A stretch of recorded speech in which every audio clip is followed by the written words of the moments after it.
Hey guys, welcome back to my channel. तो आज है बेटा 24 और 28 को आपका पेपर है बीएसटी का। अब हम लोग वही टॉपिक देखेंगे जो कि मोस्ट इम्पॉर्टेंट है। तो आज के लिए आपका इम्पॉर्टेंट टॉपिक है लीडरशिप।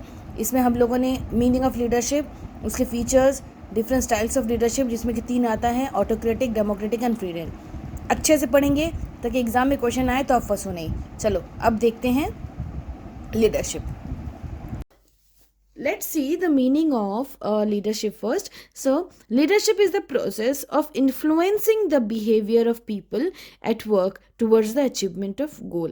देखो, leadership का मतलब आप सबको पता है, ठीक है। एक क्लास में, जैसे मान लो आपकी क्लास 12th में कोई एक लीडर होगा जिसको आप लोग बोलते हैं क्लास रिप्रेजेंटेटिव, ठीक। वो क्या करता है? वो क्लास को लीड करता है, वो सारे उसको केयर करता है, ठीक है। जो भी ज़रूरत है उस चीज़ का ख्याल रखता है, टीचर्स को बुलाता है। तो वो क्या करता है? वो लोगों को अपने बिहेवियर से इन्फ्लुएंस करता है। Okay, so leadership is a process of influencing the behaviour of people, ठीक है। गुड लीडर जो है वो हमेशा सामने वाले पर्सन को इन्फ्लुएंस करेगा, मोटिवेट करेगा, ठीक है, ताकि वो अपना जो गोल है, ऑर्गेनाइजेशन का जो गोल है, उसको अचीव कर सके, ठीक है। Let's see some features of leadership. देखो, एग्जाम में फीचर्स ऑफ लीडरशिप वगैरह नहीं पूछता है, ठीक है, लेकिन स्टिल आप जब कहानी बनाओगे, जब आप लिखोगे लीडरशिप के बारे में, तो ये फीचर्स को भी आप उसमें ऐड करोगे ना, तो वो एक आपको अच्छा मार्क्स स्कोर करने में हेल्प करेगा। So let's see first, leadership indicates the ability of an individual to influence other, ठीक है। एक इंसान, एक पर्सन किस तरह से दूसरे को इन्फ्लुएंस करता है, वो लीडरशिप उसके एबिलिटी को बताता है, ठीक है। दूसरा, leadership shows interpersonal relationship between leader and follower, ठीक है। जो एक लीडर और उसको जो फॉलो करते हैं, यहाँ पे तो हम लोग एम्प्लॉयर के बारे में बात कर रहे हैं, राइट। तो एम्प्लॉयर जो है वो कैसे हेल्प करेगा अपने एम्प्लॉयज़ को, लीडरशिप के थ्रू एक कैसा रिलेशन बनाएगा, ठीक है, वो उसमें बताता है कि लीडरशिप से ना एक अच्छा रिलेशन बनता है किसके बीच में? लीडर के बीच में, और उसको जो फॉलो कर रहा है उसके बीच में। Now the third one is leadership is to achieve common goal. Fourth one, leadership is a continuous process. देखो, आप एक बार लीडरशिप कर लोगे, किसी को बता दोगे कौन कौन सा काम कैसे करना है, उसके बाद ऐसा तो नहीं कि आप बैठ जाओगे, राइट। तो बेटा ये कंटिन्यूस प्रोसेस, ये चलते रहता है। ओके, नाउ लेट्स सी, जो कि इस टॉपिक का बहुत इंपॉर्टेंट पार्ट है, that is different styles of leadership, और उससे क्वेश्चन पूछता है। ओके, चलो देखते हैं। So different styles of leadership, see there are 3 types of leadership, ठीक है। 3 तरह के लीडरशिप होते हैं।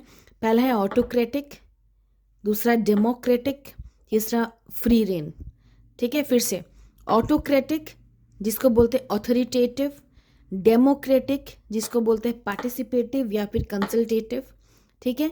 तीसरा फ्री रेन जिसको बोलते हैं लेजी फेयर। ये बहुत important, this is very very very important. Case study देगा और आपसे पूछेगा कि कैसे, कौन सा find out the style of leadership, ठीक है। पर उसके लिए आपको पता तो होना चाहिए ना इसका मतलब क्या होगा, तभी आप कर पाओगे, राइट। तो let's see first the meaning of autocratic. बड़ा सिंपल है, ऑटोक्रेटिक समझ जाओगे तो बाकी दोनों ऐसे ही समझ जाओगे, ठीक है। देखो, ऑटोक्रेटिक को ऑलरेडी मैंने आपको बताया कि ऑथोरिटेटिव बोलते हैं, ठीक है। ऑथोरिटेटिव का मतलब क्या होता है कि अथॉरिटी एक जन के पास रहना, पावर एक जन के पास रहना। सो ऑटोक्रेटिक का मतलब होता है बेटा बॉस सेंटर्ड लीडरशिप। यहाँ पे जो बॉस बोलेगा वही करना होगा। यहाँ पे आप खुद का दिमाग नहीं लगा सकते, यहाँ पे आप खुद से कुछ इनिशिएट नहीं कर सकते। आप कुछ भी करोगे, must ask your boss first, वो आपको बताएगा कि करना है कि नहीं करना है, ठीक है। समझे ऑटोक्रेटिक का मतलब, ठीक है। So an autocratic leader exercises complete control over the subordinate. इसका मतलब ये जो लीडर होता है ना, वो ना अपना जितना भी पावर है, ठीक है, वो सारा कंट्रोल अपने पास रखता है, ठीक है। जो सबऑर्डिनेट का जितना भी कंट्रोल है वो अपने पास रखता है। ही सेंट्रलाइजेस पावर इन हिमसेल्फ, ये सारा पावर जो है ये खुद के पास रखता है। And take all the decisions without consulting the subordinate, ठीक है। कोई भी डिसीजन लेगा तो वो सबऑर्डिनेट को नहीं पूछेगा, ठीक है। मान लो एक छोटी सी कंपनी है, वो कंपनी में कुल मिला के 50 to 100 लोग काम करते हैं, ठीक है। For example 50 people were working है ना कंपनी, ठीक है। तो अब क्या है कि मान लो अब उसमें देखा जाएगा कि कौन सा लीडरशिप चलता है। अगर वहाँ ऑटोक्रेटिक लीडरशिप चलेगा तो इसका मतलब कि वहाँ का जो बॉस होगा ना, that person will take all the decisions by himself, ठीक है, समझ आया। ठीक है, अब देखते हैं इसका कुछ मेरिट और डिमेरिट तो होता है। अब आप सोचो कि अगर बॉस सेंटर्ड है, ठीक है, तो उसका क्या मेरिट होगा। फर्स्ट, बॉस को सिर्फ बॉस ही को डिसीजन लेना है, तो इसका मतलब उसको किसी से पूछने की तो जरूरत नहीं है, तो इसका मतलब क्या होगा, क्विक डिसीजन होगा, राइट, क्विक डिसीजन हुआ। दूसरा, मे bring positive result when great speed is required, जब कोई बड़ा काम हो, ठीक है, और जब किसी और का इंटरफेरेंस ना हो, तो जल्दी काम करने की वजह से हो सकता है कि पॉजिटिव रिजल्ट आ जाए, राइट।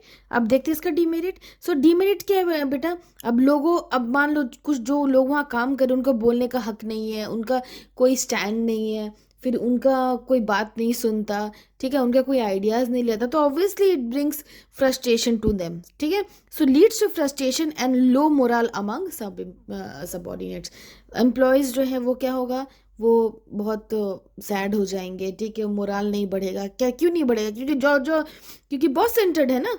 बॉस सेंटर्ड में क्या है कि बॉस उनसे कोई कंसल्ट नहीं कर रहा, बॉस अपना मन का कर रहा है, ओके। और एक और चीज़ क्या है, उनका कोई खुद का जो डेवलपमेंट हो नहीं रहा, वो बस वहाँ काम कर रहे हैं, सैलरी ले रहे, बस यही इसमें अब करना है, आओ काम करो और जाओ, इतना ही है बस ऑटोक्रेटिक में, ठीक है। अब इसी का बड़ा भाई आ जाता है डेमोक्रेटिक, ठीक है।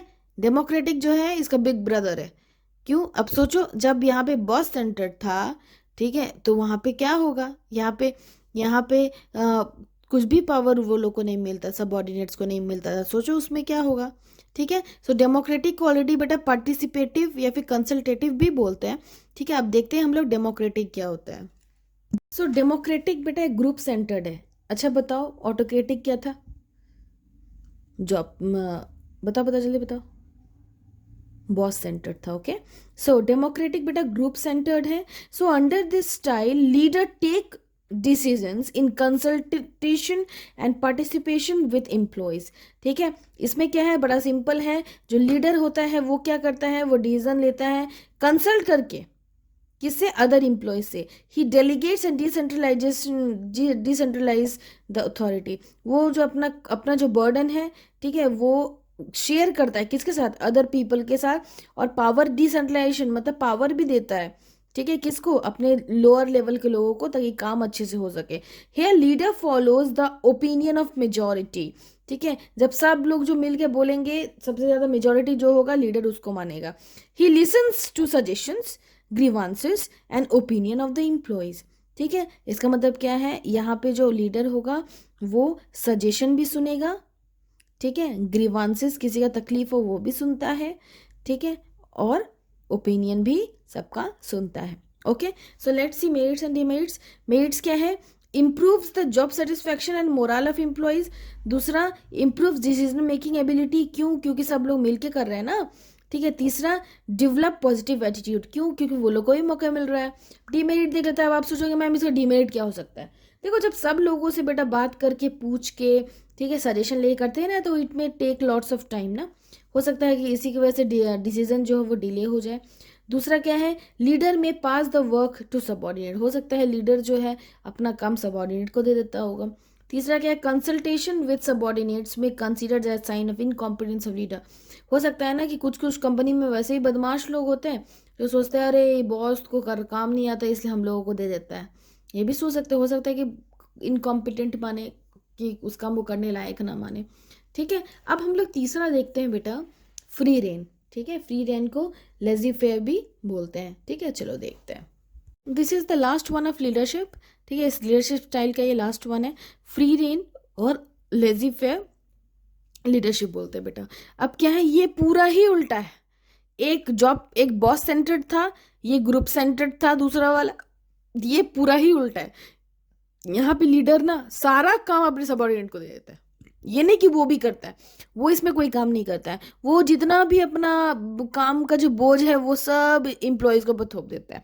So this style involves complete delegation मतलब जितना उसका खुद का बर्डन है सब किसी और पर थोप दो, ठीक है। Complete delegation of authority so that subordinates themselves take decision. इसमें लीडर कुछ नहीं करता, लीडर बैठा रहता है, अपना सारा काम कौन करता है, सबऑर्डिनेट्स करता है, डिसीजन भी वही लेता है, कौन, सबऑर्डिनेट्स। यहाँ पे लीडर कुछ नहीं, सोता है बस।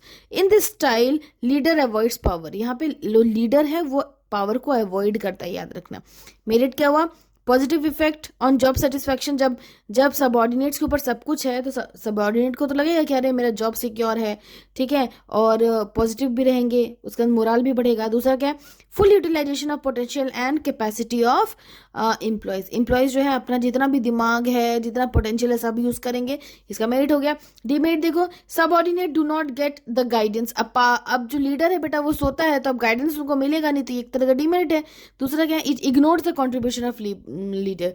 लीडर का जो कॉन्ट्रीब्यूशन हर काम में होना चाहिए, ठीक है, वो चीज़ यहाँ पे इग्नोर हो जाती है। फॉर एग्जाम्पल, एक क्लास में अगर कोई मॉनिटर है और वो मॉनिटर कोई काम नहीं करता, ठीक है, और मॉनिटर ऐसे ही खुद भी बात कर रहा है, दूसरे कोई बात करने दे रहा है, कोई रिस्पॉन्सिबिलिटी नहीं ले रहा है, तो इसका मतलब क्या है, वो फ्री रन के अंदर आ जाता है। ओके, कोई डाउट है? ये जो टॉपिक है बेटा लीडरशिप, ये हो गया ओवर, ठीक है। अब इस टॉपिक में इसके बाहर से कहीं नहीं आएगा, ठीक, कहीं से भी नहीं आएगा।